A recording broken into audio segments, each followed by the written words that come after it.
All the emails we have will be provided. I did not say I would provide you emails that disappeared. If you have a magical way for me to do that, I'd be happy to know about it. I said I would provide all the emails. We are providing all the emails. The fact that 3 years ago, some of them, not all of them, but some of them were not available, I never said I would provide you emails we didn't have.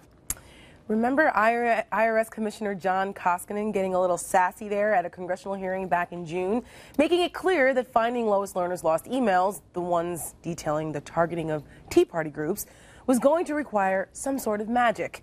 Well, Lois Lerner's own attorney, William Taylor, accused Republicans of wrongfully impugning Ms. Lerner as part of an election year political stunt for demanding answers about why her lost emails were not backed up when her hard drive crashed in 2011.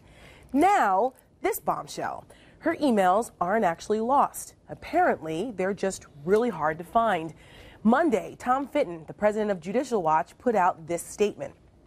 Department of Justice attorneys for the Internal Revenue Service told Judicial Watch on Friday that Lois Lerner's emails, indeed all government computer records, are backed up by the federal government in case of a government-wide catastrophe.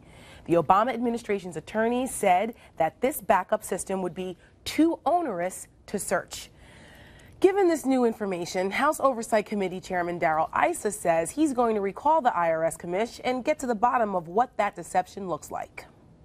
This time I intend on calling him back for a deposition behind closed doors where we can ask him extensively what he knew and when he knew it. We can go through day by day how much time he spent getting briefed for his hearings because he either lied under oath or he chose not to know a critical fact. When he said heaven and earth was moved, and in fact many somebodies knew that Lois Lerner's emails apparently do exist, and they simply haven't bothered to go get them from what they're calling disaster recovery documents.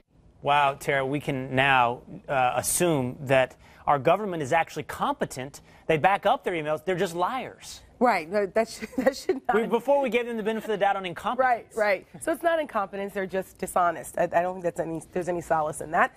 But wait a minute. That's not the only bomb to drop. It turns out that Lerner's Blackberry was destroyed as well. This was discovered in an IRS filing in federal court that revealed the IRS admits this Blackberry was removed or wiped clean of any sensitive or proprietary information and removed as scrap for disposal in June 2012. This is a year after her hard drive crash and months after the congressional inquiry began. And that Blackberry, of course, would have contained all of her emails, same as the broken hard drive. Joining us now is the executive director of the American Center for Law and Justice, Jordan Sekulow. Thank you for joining us, Jordan. Thanks, Tara.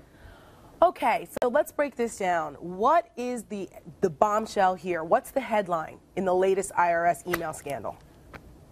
The headline is IRS Commissioner lied, emails still exist. I mean, it's very basic. And what you had here was a disclosure during a FOIA request and a back and forth between the Department of Justice and Judicial Watch, which is a government watchdog organization. And this attorney from the Department of Justice said, well, it's not that we don't have access to emails. We have an emergency server for the entire federal government. It's just, like you said, too onerous, too hard for us to get. Now, here's the truth. If the Obama administration wanted to put to bed any of the what they call conspiracies or the phony scandal, if you will, they would definitely do everything they can to get those emails if they showed that Lois Lerner has done no more wrong than the pretty bad stuff she's done, but it hasn't tied directly to the White House. So why wouldn't they go through that onerous process, put them out and say, see, we told you, believe us. The truth is what they're doing is they're doing everything they can to delay this, derail it, and then ultimately what they want to do is discredit the investigations one after another after another. You know, Judicial Watch went on in their statement to call this jaw-dropping, and they said that basically that this is really just a diversion from what exactly Jordan said. It's a diversion from what's really going on, from the fact that this administration is basically engaging in obstruction of justice, because there must be some pretty damning information in those emails for that, so for us to go through all of this rigmarole to say they're there, and they're not there, and they're not there, and oh, now it's too hard to get them. It's not just the administration that doesn't want the truth to come out, though, and I think that's very important to keep in mind. The IRS as an institution, as a bureaucracy, I don't think wants the truth to come out in this instance because it would reflect so poorly upon the IRS. Already people are making jokes about how, forget about my receipts, I don't even have to keep my hard drive, right? You can do whatever you want with the data that may have sensitive information that the IRS wants. I think the IRS doesn't want people to find out what Lois Lerner was doing in her official capacity, and the White House doesn't. You know, about a month ago, I sat in this chair and said that the administration was playing on the ignorance of the general public as to how email works. Emails are not, as a matter of course, stored on hard drives and Blackberries. They're stored on servers, and those servers are backed up as a matter of federal law. I'm going to say the same thing. They are playing on the ignorance of the American public when they say that it's too difficult to get at. I don't know how it's backed up. It'll either be on some sort of cloud system, which is hard drives, or it'll be on tapes. But tapes are not that difficult. There are records that show where on the tapes each item is. It might take you a few hours. It might take you a whole day to get to that point on the backup tape, but it's not difficult. You can do that in a day. They don't want to.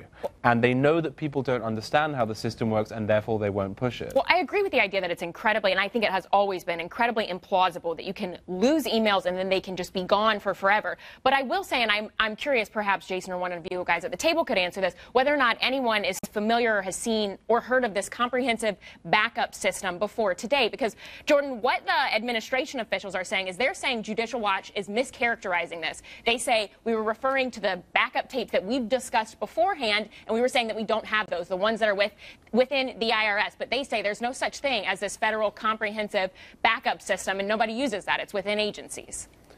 Sure, that's their latest excuse. So you had what you had here is a DOJ attorney speaking the truth, not realizing that what he said may contradict with the storyline. We've heard from the IRS commissioner, from the White House officials, that there's no way to get to these emails. And the commissioner said, the backup tapes, even those were destroyed. And what they're trying to say, to be fair and honest, and so here's what the DOJ is saying in the IRS, is that they were referring to only our backup system, the IRS system, the one that we recycle. Now, I don't know why a DOJ attorney representing the government's interest here would open the door to the emails possibly existing and saying they're just too hard to get if he knew that those that with the emails actually it was recycled or something like that. None of it makes sense. I go back to the idea that we're being taught like we know nothing about how emails and computers work, and this is just not, in this day and age, everyone sees through that. This makes it that much worse. I do want to add this too, because people keep asking, well, what's the connection here? Why does the White House want to protect an IRS bureaucrat like Lois Lerner? Let's say she's done lots of wrong things. Where's that connection?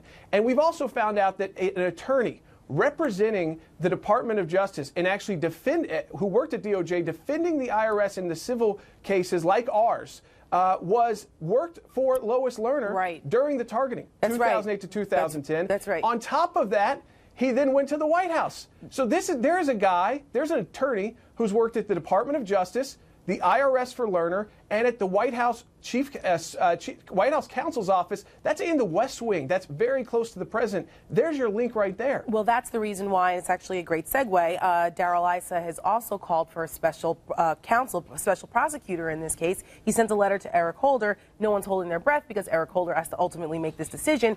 But he did send this letter on Monday saying that this new information about what you're just talking about, this Justice Department official who was a target of the IRS himself, the new information about additional conflicts of interest within the Justice Department shows that almost every facet of the department with an interest in the IRS targeting investigation is compromised. The gentleman's name is Andrew Strelka, and he worked in the IRS Exempt Organizations Division from 2008 to 2010. Then he went over to the Justice Department defending the IRS, and now Jordan's saying that he's in the West Wing. Yeah, that's incredibly questionable. He just left the White House. He just left the White House in June. Right. The odds of Eric Holder actually deciding, okay, I'm going to do a special prosecutor, I think are incredibly slim. You had just last month Deputy Attorney General James Cole and Eric Holder saying, we've gone through this, doesn't even meet the standards for having a special prosecutor. So they can keep calling for it. They're not going to do it. Do you remember just a few days ago we had a conversation about Fast and Furious? We talked about how the administration won by simply stringing it out. The longer this goes, the fewer questions that are answered. You simply get the win by stringing it out.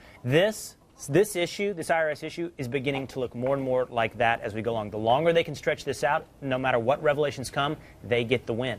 And it is hard when you look at the Judicial Watch claim, and I think we probably need more information on that, because right now it's allegedly one DOJ attorney, and we don't have much information on who that attorney is. There was a post that I read in my research earlier. I went back and saw this earlier today on Powerline. There was a blog post on June 14th that was written from a letter that came in from a reader saying this exact same thing, saying I'm a DOJ attorney, and the idea that they don't have these backed up is absolutely laughable. Well, because if they are wiping the tapes, they're breaking federal law. Right. Yes, but of course, if you listen to the White House and Josh Earnest, even back in June, he claimed that, well, there were 14 congressional hearings, 30 interviews with IRS employees, there's 750,000 pages of documents. All that has done nothing to substantiate false Republican claims of a broader political conspiracy. Jordan, I guess we're all just crazy.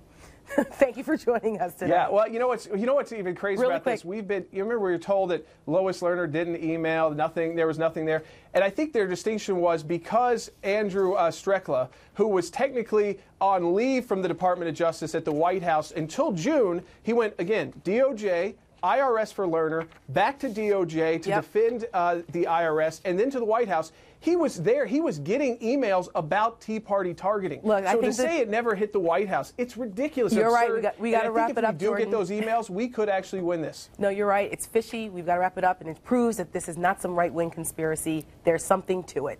Anyway, thank you again for joining us tonight. Thanks, Tara.